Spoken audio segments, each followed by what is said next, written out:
Hello, good listeners of the Offspace podcast. It's your boy Ezugo, and I'm here today to talk to y'all on my installment of the Reflection Room.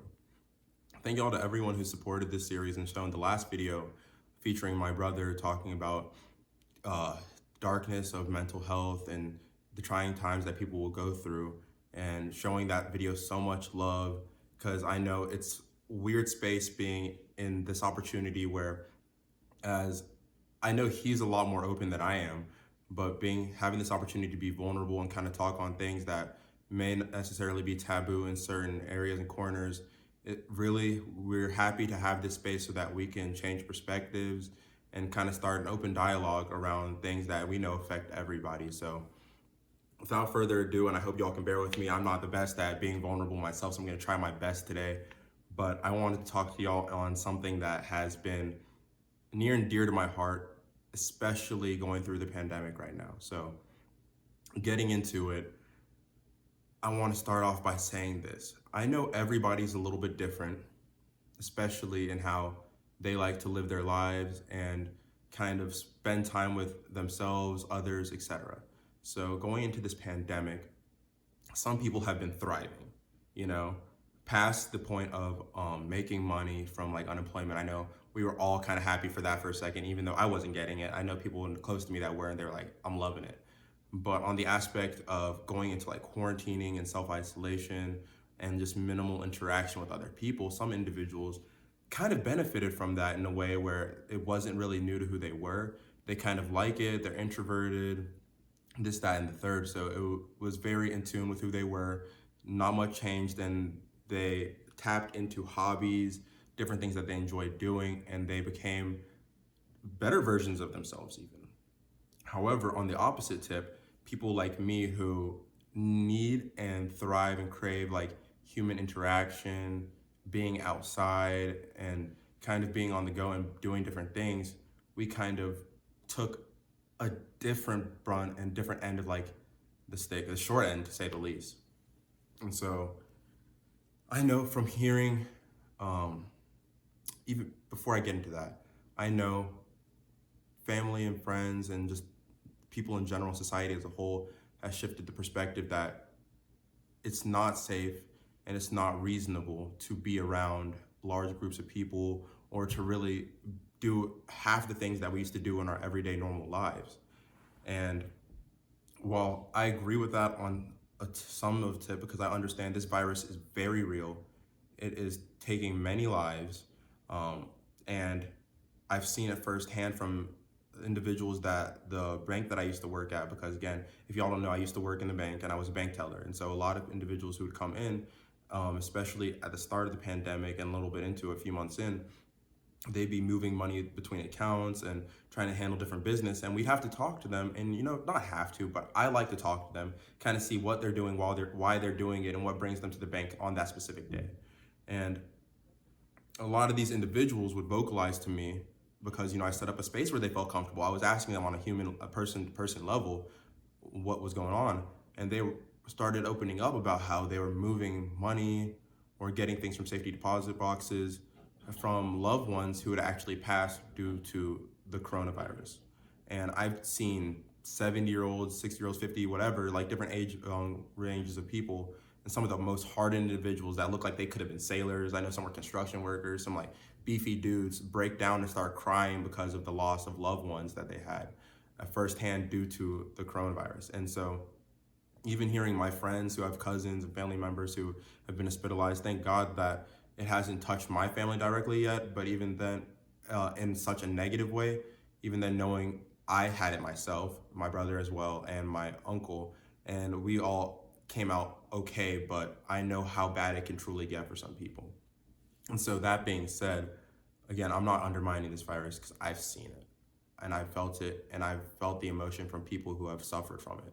However, again, hinting on and talking on the different kinds of people, trying to stay safe during this and do your due diligence so that, you're not getting other people sick and you're not getting your family members sick and you're not doing anything to cause this pain and this emotional strife that you've seen on other individuals or your loved ones, it's taken a toll on a lot of people that are extroverted or are the type of people that need to be active, the kind of people that like to go to the beach, like to go to the park, like to go shopping, like to hang out, like to go to bars, socialize, whatever.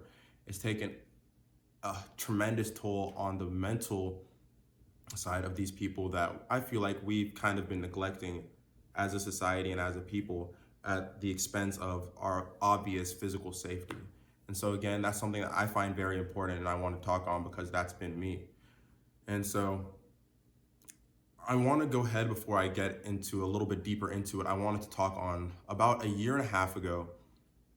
If y'all have been longtime listeners of the podcast, you'll know that I was involved in a terrible car accident and I totaled my car. I lost it. I never got another one. I'm not gonna say never, but I didn't get another one for a long period of time afterwards. So I was immobile in that way. 2 days after my car accident, I actually was playing basketball with a couple friends, and I ended up rupturing my Achilles. Look at that luck. So within the span of 3 days, I had complete mobility taken away from me, whether it be my ability to walk or my ability to drive.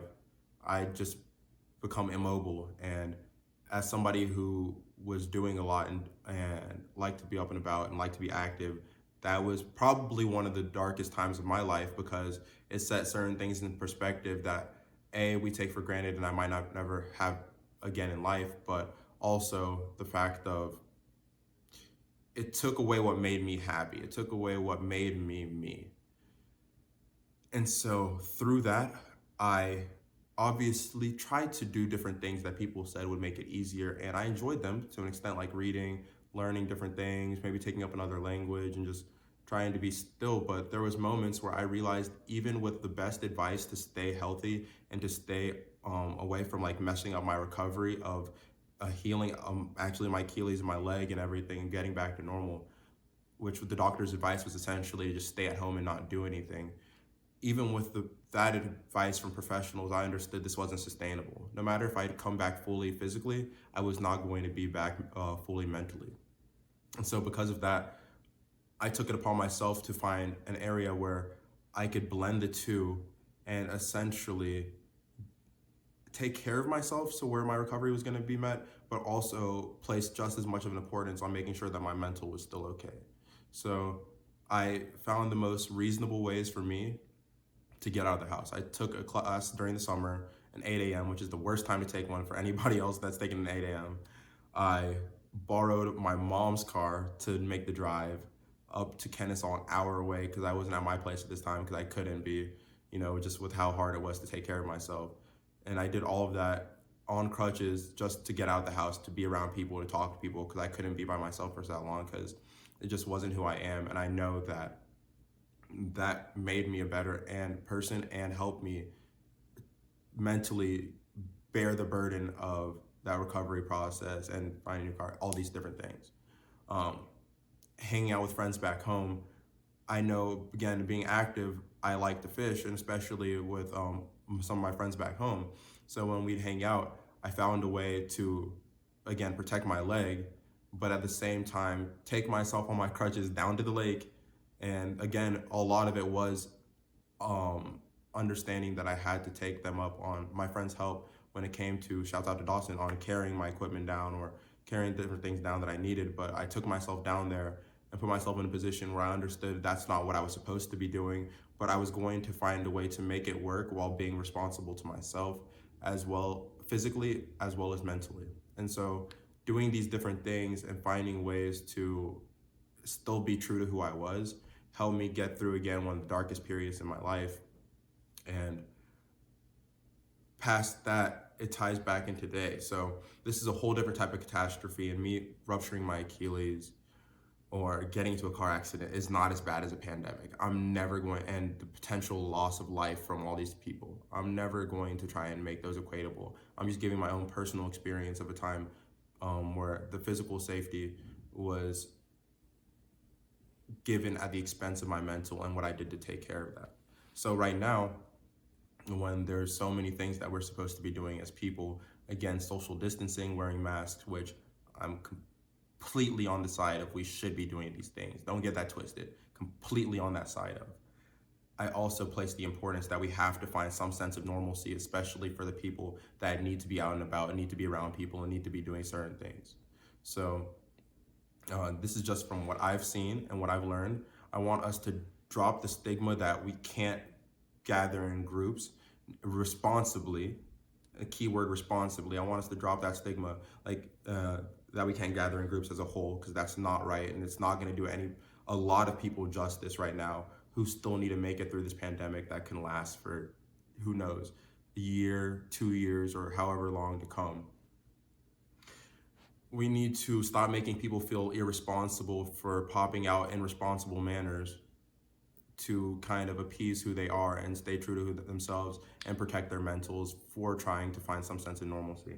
Because I'll tell you right now how you can do these things. Again, as being the person I am, me and some friends, about a group of 9 of us, decided that we were going to go on a cabin trip. And the cabin trip was one of my highlights of my summer. It was something that I don't regret. And again, I was with 9 different people that weren't my family members, which society tells me is not okay. However, leading up to it for about 2-3 weeks, we were all under the general impression of, and certain guidelines, that we would not be reckless. We would not be going outside of our houses, like into these different public areas more than we had to be for like groceries and basic things. We would not be going to these without a mask. That's just a given. Always wearing a mask when you're in public for the most part. And we set these up knowing that we would all be together, and this is something that we all wanted to do because we all needed to have some interaction past just talking to each other on the phone or like through the web and whatever, because everybody's kind of going through it right now, and a lot of my friends were the same way. And so doing that, we all tried to make an effort to get tested. Went on our trip, got back after enjoying ourselves, whatever, for the weekend. Got back, members got tested again. Everything came back negative, and it was a success. We were able to enjoy human interaction, which a lot of people have deemed reckless, a lot of people have deemed crazy, and a lot of people have deemed almost like deem these individuals as the bane of like existence for wanting to see other people because they're so comfortable knowing that they can be at homes by themselves, but other people might not have that same ability as they do. And so again, past like that cabin trip, which was a success, and we made sure to take advantage of our resources at hand to us, such as testing, such as like using masks, social distancing, and everything leading up to it. Past that, again, is finding these opportunities, past my own experience, is finding these opportunities that you can be a regular person amongst and amidst this pandemic. So if you're the kind of person who needs to go to the park, if you're the kind of person who lives on the beach, I know this isn't West Coast, but I promise my surfers out there are probably thinking to themselves, like, there's no way I'm gonna be able to stay inside for this long. And my athletes who out there who are used to playing pickup games and things like that, is finding a way to make it happen so that you are okay with it, but at the same time, knowing that you can come back to safety. If people, and just for general guide for society and a general question I have, again, feel free to dispute it, comment it, and kind of open up this conversation with me, because I'm just still a human being with my own emotions, my own ideas, my own thoughts. If anybody disagrees with me or has a different perspective to share, I'd greatly appreciate it, because we're all growing in this together. But again, if you're being safe and keeping yourself away from people for 90% of your time throughout the week, 90% of your time throughout the month, whatever, or throughout this pandemic, and you need to step out for 10% of it, you need to indulge in regular activities for 10% of it, don't feel afraid to. Don't feel afraid to at all. That being said, when you're not afraid to, just make sure that whatever you do, if you're putting yourself in a position where you can't become a danger to yourself or others, you just, again, take advantage of these resources, because we have them in hand. It is 2020. And regardless of what our president tries to say about what we should or shouldn't be doing and what testing is real and what's not, we have these resources to help us take advantage of living a normal life amidst the pandemic, which people decades before were not privy to have that we have now. And so again, I implore y'all, if you need to have this conversation with me, feel free to reach out because, again, I'm open to it. I just feel like in this space right now, there's a whole demographic of people that are being forgotten almost for, in just as important of a manner, past like their physical health, their mental health, trying to survive and make it through the pandemic. Because a lot of people pass it off as childish, that people just can't stay inside for 2 years straight. That's not realistic. And to be fair, if you think that's childish of people, or you think it's irresponsible that they need to step out and see people face to face and have this kind of communication, you need to take a closer look inside yourself to understand why they might be there instead of immediately passing judgment on who they are. And so, again, I hope I was able to talk about certain things that are weighing on me, or I know people in general during this time. And if you are those people that share like the same thoughts that I do, or kind of act in a similar manner, or operate a similar way, reach out to me. But this is my installment of the Reflection Room. And again, if y'all haven't, go ahead and check out the episode that we did before. Again, with my brother Chuka, he dove into some great conversation, and I feel like helped shed a perspective on a very important time right now, because I think it was the other day that it was Suicide Prevention Day, or it might be Suicide Prevention Month. I'm messing up on that myself, but again, we have a lot of mental health talks that are deeply rooted to who we are. So tune into that episode, as well as some other segments and episodes that will be coming on our other series in the future. But without rambling anymore, thank y'all for tuning in. My name is Ezugo, and this is the Offspace.